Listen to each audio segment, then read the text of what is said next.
career in government जासूसी, intelligence requires an appropriate level of violence. बहादुरी,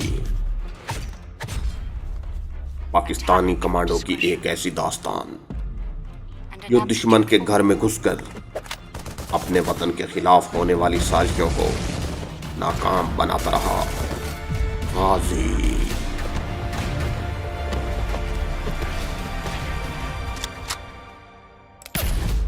मैं commando मजीद भट्ट की जिद के आगे न जाने क्यों मजबूर हो गया था। हम चंद कदम आगे गए थे कि अचानक हमारे पीछे से किसी ने फौजी अंदाज में काशन दिया, हॉल्ट। हमने पीछे मुड़कर देखा। एक फौजी जिसकी वर्दी खून में लथपथ थी और जो एक तरफ को झुका हुआ था, हाथ में स्टेन गन लिए राहदारी के दरमियान में खड़ा ऐसे चूर रहा था जैसे उस पर किसी ने जादू टोना किया हुआ हो। मैंने उसे पहचान लिया। ये वही संतरी था जिसको मैंने 2 गोलियां मारी थीं, एक पेट में और एक सीने में दिल के पास। खुदा जाने वो कैसे जिंदा बच गया था और अब वहाँ से उठकर लड़खड़ाता डगमगाता हुआ हमारे पीछे पीछे चला आया था। एक लम्हा के लिए तो हम दोनों हैरतज़दा से होकर रह गए। कमांडो मजीद भट्ट ने चिल्लाकर मुझे कहा, इसे शूट कर दो। जैसे ही मैंने शॉट गन सीधी की, उसने मुर्दा संतरी ने भी स्टेन गन का रुख मेरी तरफ कर दिया। अब कमांडो मजीद भट्ट ने भी उसे अपनी शॉट गन के निशाने पर ले लिया और उसे सख्ती से कहा, गन फेंक दो, गन फेंक दो। नी मुर्दा संतरी किसी भूत की तरह डोलने लगा। मेरी उंगली शॉट गन के ट्राइगर पर बेहिस्स हो गई थी। मैं कोशिश के बावजूद ट्राइगर ना दबा सका। इस दौरान मजीद भट्ट की शॉट गन ने फायर किया। गोली नी मुर्दा फौजी के माथे पर जा लगी और वो पीछे की तरफ गिर पड़ा।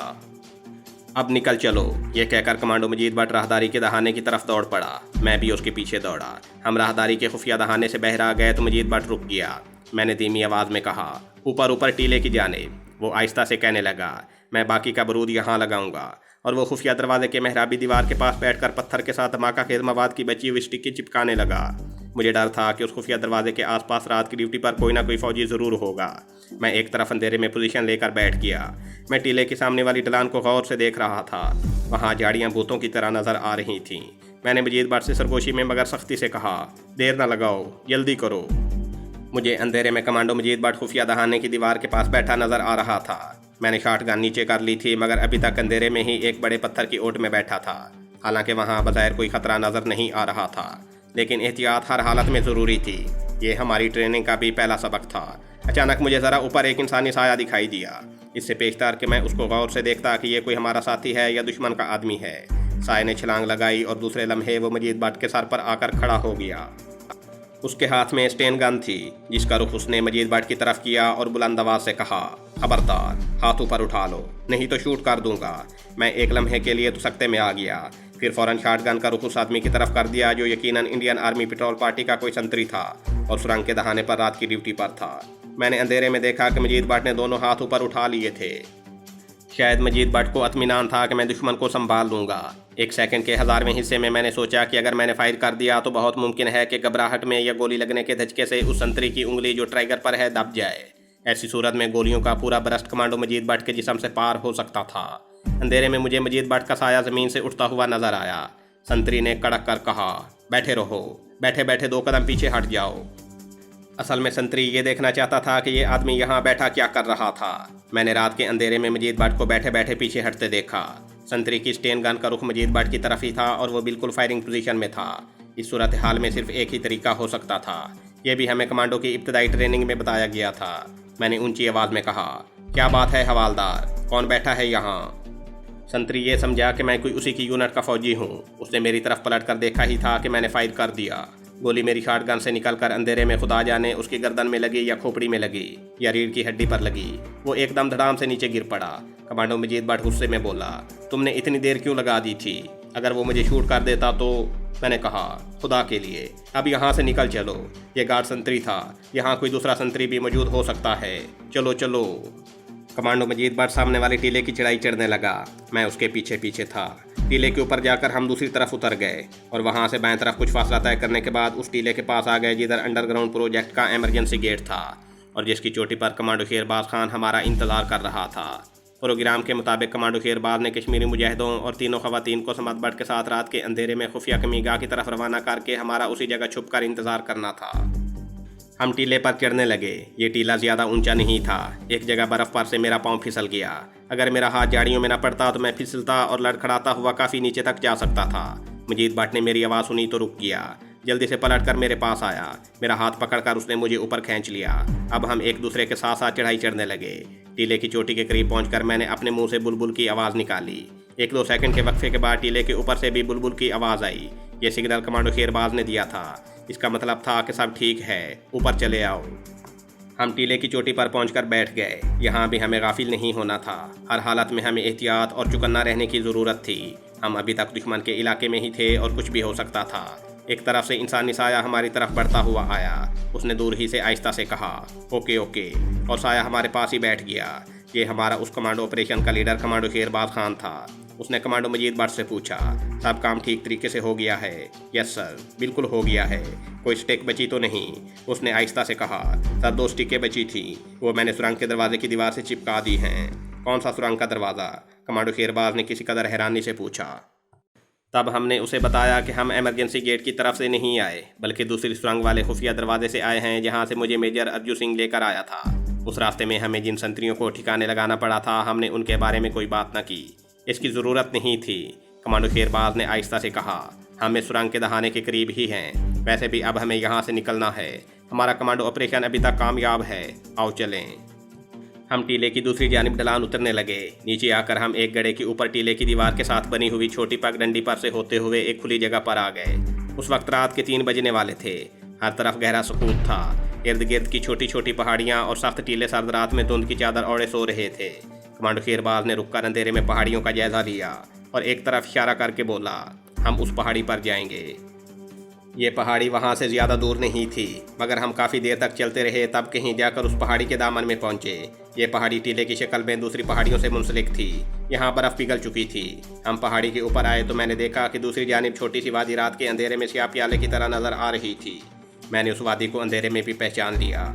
ये वही छोटी सी वादी थी जिसके नीचे ज़मीन के अंदर मकबूजा इंडियन आर्मी ने असाबी गैस की तैयारी का खुफिया प्लांट लगा रखा था और जहाँ हम बारूद लगाकर आ रहे थे। कमांडो शेरबाज खान ने अपनी जैकेट की जेब में हाथ डालकर स्याह रंग का एक छोटा सा रिमोट कंट्रोल निकाल लिया। उसने कमांडो मजीद भट्ट से पूछा, रिमोट कंट्रोल की डिस्कें लगा दी थी ना? यस सर, कमांडो मजीद भट्ट ने बड़े एतमाद से जवाब दिया। मैंने जितने प्रोजेक्ट्स को अपने कंट्रोल में लिया था, वहाँ नाप तोल कर 3 जगहों पर डिस्कें लगाई हैं, जिनका ताल्लुक डायरेक्ट आपके रिमोट कंट्रोल से है। तीनों डिस्कों के साथ इंतहाई ज़बरदस्त धमाका खेल मवाद लगाया गया है। बाकी जहाँ जहाँ बारूदी स्टिकें लगाई हैं, वो डिस्कों के धमाके से खुद ब खुद फट जाएंगी। कमांडो मजीद भट्ट धमाका खेल मवाद की तकनीक का माहिर था। कमांडो शेरबाज खामोश रहा। उसके हाथ में रिमोट कंट्रोल था। मैंने अंधेरे में उसकी तरफ गौर से देखा। वो मुँह ही मुँह में कुछ पढ़ रहा था। फिर उसने एक बार फिर कमांडो मजीद भट्ट से पूछा, तुमसे अनजाने में कोई गफलत तो नहीं हुई? कमांडो मजीद भट्ट ने बड़े एतमाद से कहा, नो सर, बिल्कुल नहीं। एक जिम्मेदार कमांडो भूल कर भी गलती नहीं करता। कमांडो शेरबाज ने नीचे वादी की तरफ निगाह डाली। वादी पर धुंध के बादल छाने लगे थे। एक अजीब सा मर्ग आलूद सुकूत वहाँ तारी था। यह मौत से पहले का सुकूत लगता था। मुझे ऐसा महसूस हुआ जैसे ये सारी वादी ज़मीन बोझ होने से पहले दम बखुद हो गई है। कमांडो मजीद भट्ट ने शेरबाज से पूछा, सर, क्या आपको यकीन है कि इस अंडरग्राउंड प्रोजेक्ट में असाबी गैस का जो ज़खीरा है, तबाही के बाद उसकी गैस बाहर नहीं निकलेगी? कमांडो शेरबाज ने कहा, मैंने जिस तरीके और तकनीक के साथ अपनी निगरानी में तुमसे बारूदी कैप्सूल और डायनामाइट की डिस्कें लगवाई हैं, वो हमारा आजमाया हुआ तरीका है। इसी तकनीक से यूरोप और अमेरिका की किंग की मंजिला पुरानी बिल्डिंगों को ज़मीन बोझ किया जाता है। मुझे पूरा यकीन है कि जब मैं रिमोट कंट्रोल का सुर्ख बटन दबाऊंगा तो एक ज़मीन दोज़ धमाका होगा। इसके साथ ही गड़गड़ाहट की आवाज़ें उठेंगी जैसे ज़मीन अंदर से फट रही हो। फिर कई धमाके होंगे और इसके साथ ही वादी की ज़मीन बैठ जाएगी और इंडियन आर्मी का आज़ाद कश्मीर और पाकिस्तान के खिलाफ बनाया हुआ मंसूबा और अंडरग्राउंड प्रोजेक्ट करोड़ों मन मिट्टी के नीचे दफन हो जाएगा।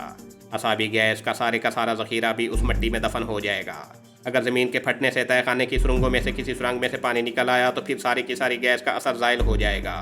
कमांडो मजीद भट्ट कहने लगा, सर, मैंने जितनी ताकत का धमाका खेल मवाद लगाया है, उससे ज़मीन के अंदर जहाँ बारूद फटेगा कुएँ बन जाएंगे और पानी निकल आएगा। यहाँ तक मेरा अंदाज़ा है ये सारी वादी सुबह तक झील की शक्ल इख्तियार कर चुकी होगी। शेरबाज खान ने इत्मीनान का सांस लिया। इससे गैस का असर ख़त्म हो जाएगा। फिर उसने कलाई की घड़ी पर निगाह डाली और आहिस्ता से कहा, दुश्मन के मज़मूम मंसूबे के खात्मे का वक्त हो गया है। मैं बटन दबाने लगा हूँ। हम टीले के ऊपर घनी झाड़ियों की ओट में बैठे थे। मुझे अपने दूसरे साथियों का पता नहीं, लेकिन मैंने बैठे बैठे झाड़ियों को पकड़ लिया, क्योंकि ज़ेर ज़मीन धमाके से वहाँ ज़ल्ज़ले की कैफियत का पैदा होना लाजमी था। कमांडो शेरबाज ने 10 से उल्टी गिनती शुरू कर दी। जब गिनती पूरी हो गई तो उसने रिमोट कंट्रोल का बटन दबा दिया। इसके साथ ही पहाड़ी टीला ज़रा सा हिला जैसे किसी बहुत बड़े जिन ने उसे धक्का दे दिया हो। फिर टीले को बहुत हल्के हल्के झटके लगने शुरू हो गए। कमांडो मजीद भट्ट ने धीमी आवाज़ में पुरजोश नारा लगाया, अल्लाहु अकबर। नीचे वादी में गड़गड़ाहट की आवाज़ गूंजने लगी। हम नीचे देख रहे थे। वादी में धुंध छट चुकी थी और दरख्त और झाड़ियाँ सियाह धब्बों की तरह नज़र आ रही थीं। हमारे देखते देखते एक बड़ा ज़ोर का धमाका हुआ। हम अपनी जगह से बुरी तरह हिल गए। मैंने अपने आप को संभालते हुए नीचे वादी में देखा। अब वहाँ दरख्तों और झाड़ियों के सियाह धब्बे नज़र आ रहे थे। उसकी जगह गर्दोगुबार के बादल ऊपर को उठ रहे थे। कमांडो शेरबाज ने कहा, वापस चलो, मिशन मुकम्मल हो गया है। हम उठे और टीले की दूसरी जानिब से उतरने लगे। टीले को मामूली झटके अब भी लग रहे थे। वादी की तरफ से ऐसी गड़गड़ाहट की आवाज़ें आ रही थीं जैसे कोई बहुत बड़ा अफरीयत चट्टानों की गिरने से उनके नीचे आकर बुरी तरह बिलबिला रहा हो। नीचे से लोगों की आवाज़ें और एक दो फौजी गाड़ियों के स्टार्ट होने की आवाज़ें भी सुनाई दी। हम टीले से उतर कर तेज चलते शॉर्टकट और खुफिया पहाड़ी रास्ते पर हो गए। जब हम बड़ी सड़क के करीब आए तो फौज की 3-4 गाड़ियाँ तूफ़ानी रफ्तार के साथ गुजर गईं। कमांडो शेरबाज ने कहा, अल्लाह का शुक्र है कि उसने हमें कामयाबी अता की। आधे घंटे के बाद हम ज़मीन दोस्त खाने में बैठे थे। समाद भट्ट वहाँ पहले से मौजूद था। ज़ेरे ज़मीन प्रोजेक्ट के धमाके शहर में भी सुनाई दिए थे। समाद भट्ट ने कहा, जब ज़मीन लर्जने लगी तो मैं समझ गया कि कमांडो ऑपरेशन कामयाब रहा है। फिर उसने बताया कि ज़ख्मी कश्मीरी मुजाहिदों और मुजाहिद ख़वातीन को महफूज मकामात पर पहुँचा दिया गया है। कमांडो शेरबाज कहने लगा, धमाकों के बाद फ़िज़ा में गैस की बू बिल्कुल नहीं थी। गैस की बू यहाँ की फ़िज़ा में भी महसूस नहीं हो रही। इसका मतलब है कि हमारे लगाए हुए डायनामाइट के फटने से वहाँ गहरे गड़े बल्कि कुएं बन गए हैं और पानी निकल आया है। पानी ने गैस के मुज़र असरात को ज़ायल कर दिया है। कमांडो मजीद भट्ट बोला, मैंने इसी मकसद को सामने रखकर धमाका खेल मवाद तैयार किया था। मैंने कहा, सुबह पता चल सकेगा कि वहाँ ज़मीन की क्या हालत हो गई है। शेरबाज कहने लगा, भारतीय फ़ौज की ये बहुत बड़ी शिकस्त है कि कश्मीरी मुजाहिद उनके इतने अहम और खुफिया और कीमती प्रोजेक्ट को पूरे का पूरा तबाह कर गए हैं। मेरा ख्याल है फ़ौज सुबह तक इस सारे इलाके को घेर कर घर घर तलाशी शुरू कर देगी। कमांडो मजीद भट्ट ने कहा, मेरा मशवरा है कि हमें शुमाली पहाड़ियों के जंगल वाली खुफिया कमीगाह में चले जाना चाहिए। इस तजवीज़ पर मैं भी खामोश हो गया और कमांडो शेरबाज भी सोचने लगा। कमांडो मजीद ने मजीद इसरार करते हुए कहा, हम शहर के करीबी इलाके में हैं। अगर हम यहाँ पकड़े गए तो इस बस्ती के सारे मकीनों की शामत आ जाएगी। भारतीय फौजी सबको पकड़ कर ले जाएंगे। इसलिए बेहतर यही है कि हम यहाँ से निकल जाएं। अभी रात का अंधेरा छाया हुआ है। कमांडो शेरबाज उठ खड़ा हुआ, तुम ठीक कहते हो, चलो यहाँ से निकल चलो। तहखाने से निकल कर हम ऊपर आए। मकान के मालिक को सारी सूरत हाल बताई। उसने बहुत कहा कि आप इसी जगह छुपे रहें, भारतीय फौजियों को आपका पता नहीं चल सकेगा। मगर शेरबाज फैसला कर चुका था। उस वक्त आसमान पर पिछले पैर की नीली नीली रोशनी झलकने लगी थी। हम बस्ती की गुंजान और ऊंची नीची गलियों के अंधेरे में छुपते छुपाते वहां से निकल गए। शहर श्रीनगर को जो सड़क जाती थी वो हमारे दाएं जानिब काफ़ी दूर थी, मगर उस पर फौजी गाड़ियों के गुजरने की आवाज़ आ जाती थी। फौज को तो मुसीबत पड़ गई होगी। मिलिट्री इंटेलिजेंस और पुलिस इंटेलिजेंस अलर्ट हो चुकी होगी। कमांडो शेरबाज ने खेत के अंधेरे में आकर कहा, कुछ पता नहीं कि आगे इंडियन फौज के आदमी छुपे हुए हों। हमें रूट बदलना होगा। वो हमें गाइड करते हुए खेतों के पहलू से निकालकर एक मैदान में ले आया, जिसके आखिरी किनारे पर दरख्तों के झुरमट अंधेरे में स्याह बादल की तरह दिखाई दे रहे थे। यहाँ ज़मीन पर बहुत सी जगहों पर बर्फ़ की ढेरियाँ लगी हुई थीं। शहर के शुमाली जंगल वाली खुफिया कमीगाह अखरोट, चनार और चीड़ के दरख्तों में घिरे हुए एक ऊंचे पहाड़ के अंदर एक कुदरती गार थी। यह रास्ता बड़ा दुश्वार गुजार था और ज़मीन से बाहर निकली हुई नुकीली चट्टानों और गहरी घाटियों में से होकर ऊपर पहाड़ के दामन तक जाता था। वहाँ पर कश्मीरी हुर्रियत पसंद मुजाहिद मौजूद थे। रास्ते में 2-3 जगहों पर उन्होंने हमें रोका और शेरबाज और कमांडो मजीद भट्ट को देखकर पीछे हटकर वापस अपनी पोजीशनों में चले गए। ये एक कुदरती गार था। पहाड़ों के अंदर जो कुदरती गार होते हैं उनको देखकर इंसानी अकल बाज़ औक़ात हैरान रह जाती है। ये सुरंग की तरह के गार नहीं होते कि छत भी कच्ची हो और ज़मीन भी कच्ची हो और दीवारों पर जाले लगे हुए हों और छत से भी जाले लटक रहे हों। ये बड़े साफ़ सुथरे गार होते हैं। ज़मीन पर छोटे बड़े गोल गोल और नुकीले पत्थरों का फर्श बिछा होता है। ऊंची छत होती है और ऊपर देखो तो गोल गोल पत्थरों की मेहराबें बाहर को निकली होती हैं। दीवारें चट्टानों की होती हैं। ये कुशादा और नीम रोशन होते हैं। छत के पत्थरों में किसी न किसी सुराख से सूरज की रोशनी अंदर आ रही होती है। बारिश हो तो उन सुराखों से पानी छोटी छोटी आबशारों की तरह गार में आने लगता है। गार के फर्श पर पानी के बहने के निशानात बने होते हैं। चलते चलते कहीं गार में बड़ा दलान आ जाता है। कुदरती गार के ऐसे ही एक दलान में हमारे मुजाहिदों ने अपना खुफिया ठिकाना बना रखा था। यहाँ बड़े बड़े चट्टानी पत्थरों की सीढ़ियाँ ऊपर छत तक चली गई थी। ऊपर जहाँ सीढ़ियाँ ख़त्म होती थी वहाँ एक जानी पहाड़ में गोल सुराख था। उस सुराख में से उस वक्त रात के पिछले पैर की हल्की हल्की नीली रोशनी अंदर आ रही थी। ये सुराख पहाड़ी दलान के पहलू में से बाहर निकलता था। यहाँ दिन और रात के वक्त हमारा एक मुजाहिद पहरे पर मौजूद रहता था। गार के दलान में चट्टानों के बड़े बड़े कुदरती सतून बने हुए थे। उन स्तूनों के पीछे एक जगह नमदों और कंबलों का फर्श बिछा दिया गया था। यहाँ फिजा नीम गर्म थी और बहर वाली सख्त सर्दी नहीं थी। हमने वहाँ पहुंचकर अपना कमांडो लिबास उतार कर दूसरे कपड़े पहने और कंबल ओढ़कर बेसुध होकर पड़ गए। हम सख्त थके हुए थे। ऐसी गहरी नींद आई कि जब एक मुजाहिद ने हमें उठाया तो उस वक्त दिन के 11 बज रहे थे। हमने वहीं नाश्ता किया और समावार में से गरम गरम कश्मीरी चाय पी। कोई 11:30 बजे समद भट्ट आ गया। वो खुश भी था और परेशान भी था। उसने बताया कि शहर में फौज ही फौज फिर रही है। अंडरग्राउंड प्रोजेक्ट की तबाही को भारतीय मिलिट्री इंटेलिजेंस छुपा रही है, मगर श्रीनगर के तमाम मुसलमानों को प्रोजेक्ट की तबाही का इल्म हो गया है और लोग खुश हैं। लेकिन भारतीय फौज ने बेतरतीब पकड़ दकड़ शुरू कर दी है। प्रोजेक्ट वाले इलाके के आसपास की देहाती बस्तियों में फौज घरों में घुसकर तलाशी ले रही है। कुछ लोगों को यूं ही शुबे में पकड़ कर भी ले गई है। तो शेरबाज कहने लगा, जहाँ अंडरग्राउंड प्रोजेक्ट था उस जगह की क्या पोजीशन है? समद भट्ट ने बताया कि वहाँ झील बन चुकी है, लेकिन फिजा में गैस की हल्की हल्की बू किसी वक्त महसूस होती है, लेकिन उसकी वजह से अभी तक किसी इंसान को नुकसान नहीं पहुंचा। उस गैस की वजह से शहर के लोगों को मालूम हुआ है कि भारतीय फौजी ज़मीन के अंदर गैस के बम बना रहे थे, जिन्हें कश्मीरी मुजाहिदों ने तबाह कर दिया है। कमांडो मजीद भट्ट ने पूछा, अपने हुर्रियत पसंद मुजाहिदों में से तो कोई नहीं पकड़ा गया? समद भट्ट ने नफ़ी में सर हिलाकर कहा, कोई नहीं पकड़ा गया। इसकी वजह यह हुई है कि रात के पिछले पैर जब ज़ेरे ज़मीन प्रोजेक्ट में पहला धमाका हुआ और ज़मीन हिली तो कश्मीरी मुजाहिद समझ गए कि हमारे कमांडोज ने भारतीय फ़ौज का कोई बहुत बड़ा असलहा का ज़ख़ीरा तबाह किया है और अब फ़ौज पकड़ दकड़ शुरू करेगी। चुनांचे वो सुबह होने से पहले पहले खुफिया ठिकानों में रोपोश हो चुके थे। कमांडो शेरबाज ने समद भट्ट से कहा, मैं तुम्हारे चेहरे पर खुशी के साथ साथ कुछ परेशानी के असरात भी देख रहा हूँ, खुलकर बताओ क्या बात है? समद भट्ट ने गहरा सांस भरकर कहा, भारतीय फौजी बाबू शमसुद्दीन की बहू को पकड़ कर ले गए हैं। उसकी 1 हफ्ता पहले शादी हुई थी। जाते हुए उसके खामद को कहकर गए हैं कि इधर पाकिस्तानी कमांडोज छुपे हुए हैं, उनको पकड़वा दो और अपनी दुल्हन को वापस ले जाओ। दुल्हन का नाम नूर बानो है और उसके खामद का नाम गुलाम दीन है। गुलाम दीन अपनी दुल्हन को छुड़ाने के लिए भारतीय फौजियों पर टूट पड़ा था। उन्होंने उसे बहुत बुरी तरह मारा पीटा और नूर बानो को उठाकर जीप में डाला और ले गए। यह सुनकर हम सब के खून खौल उठे, चेहरे गुस्से से लाल सुर्ख हो गए। कमांडो शेरबाज ने 2-3 बार अपने माथे पर जोर जोर से हाथ मारा। कमांडो मजीद भट्ट ने जोश में आकर कहा, हम इस बेइज्जती का बदला लेंगे। हम भारतीय फौजी अफसरों की सारी बीवियों को एक एक करके कत्ल कर देंगे। मुझसे ये जिल्लत बर्दाश्त नहीं हो रही। कमांडो शेरबाज ने मजीद भट्ट के कंधे पर हाथ रखकर कहा, मजीद भट्ट, जो इस वक्त तुम्हारी हालत है वही हालत हमारी भी है, लेकिन जज्बात के जोश में उठाया हुआ कदम हमें उल्टा नुकसान पहुंचा सकता है। तो फिर क्या हम हाथ पर हाथ धर कर बैठे रहेंगे? कमांडो शेरबाज ने अपने जज्बात को दबाने की कोशिश करते हुए कहा, हम ऐसा नहीं करेंगे। बाबू शमसुद्दीन की बहू को इज्जत व आबरू के साथ उसके घर वापस लाएंगे। फिर उसने समद भट्ट की तरफ देखकर कहा, समद, अभी यहाँ से निकल जाओ और मालूम करो कि नूर बानो को कौन से फौजी कैंप में रखा गया है। ये मालूमात तुम्हें हर हालत में और बड़ी जल्दी हासिल करके मुझे बतानी होंगी। समद भट्ट उसी वक्त उठ खड़ा हुआ और बोला, यस सर। फिर वो मजीद कोई बात किए गार के दहाने की तरफ तेज तेज चला गया। उसके जाने के बाद कमांडो मजीद भट्ट जो पेजोताब खा रहा था कहने लगा, सर इस तरह कुछ नहीं होगा। हमें कमांडो एक्शन करके किसी बड़े भारतीय फौजी अफसर की बीवी या बेटी को यरगमाल बनाना होगा। सिर्फ इसी सूरत में शमसुद्दीन की बहू की इज्जत भी महफूज रहेगी और वो वापस भी आ जाएगी। लेकिन पहले हमें मालूम तो हो कि नूर बानो कौन से फौजी कैंप में है, इसके बाद ही हम कोई एक्शन कर सकते हैं। कमांडो मजीद भट्ट पेचोताब खा रहा था, मगर हर कमांडो डिसिप्लिन का पाबंद होता है और अपने लीडर के हुक्म को मानता है। मैं भी 1 हफ्ते की ब्याही हुई दुल्हन के अगवा का सुनकर परेशान हो गया था और मेरे जज्बात भी भड़क रहे थे, मगर मैं भी डिसिप्लिन का पाबंद था और अपने लीडर कमांडो शेरबाज खान के हुक्म के बगैर अपने तौर पर कोई एक्शन नहीं ले सकता था। बाबू शमसुद्दीन की बहू के अगवा का सुनकर माहौल पर अफसरदगी और हिजान की कैफियत छा गई थी।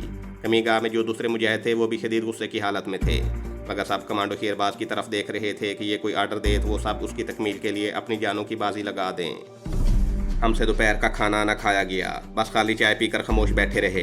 कमांडो मजीद भट्ट ने तो चाय भी नहीं पी थी। वो जख्मी शेर की तरह कभी बैठकर पहलू बदलने लगता और कभी उठकर गार के दहाने तक जाता और वापस आकर कहता, समद भट्ट अभी तक नहीं आया, और बैठकर पहलू बदलने लगता।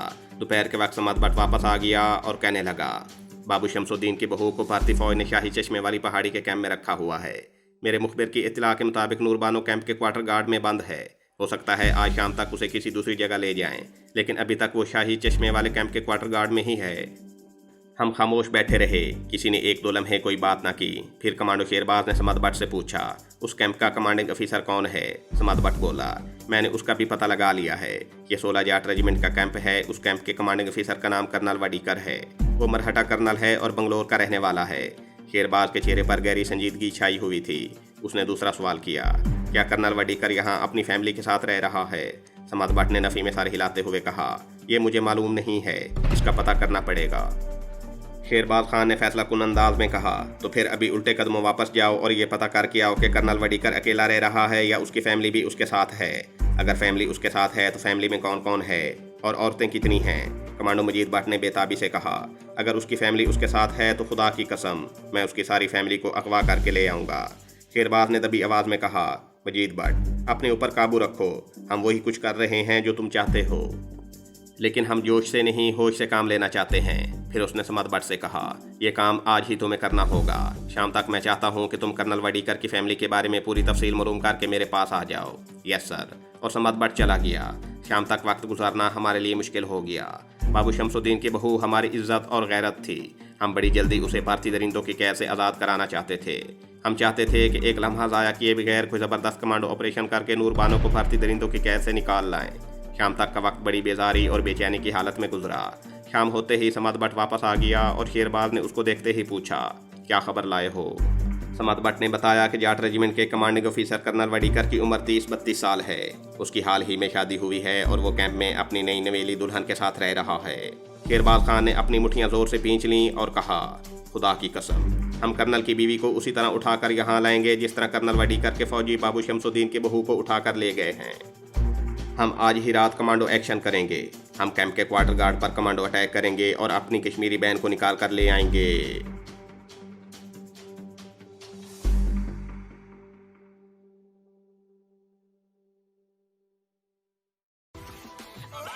ये थी हमारी आज की एपिसोड। उम्मीद करते हैं आपको हमारी ये कहानी पसंद आई होगी।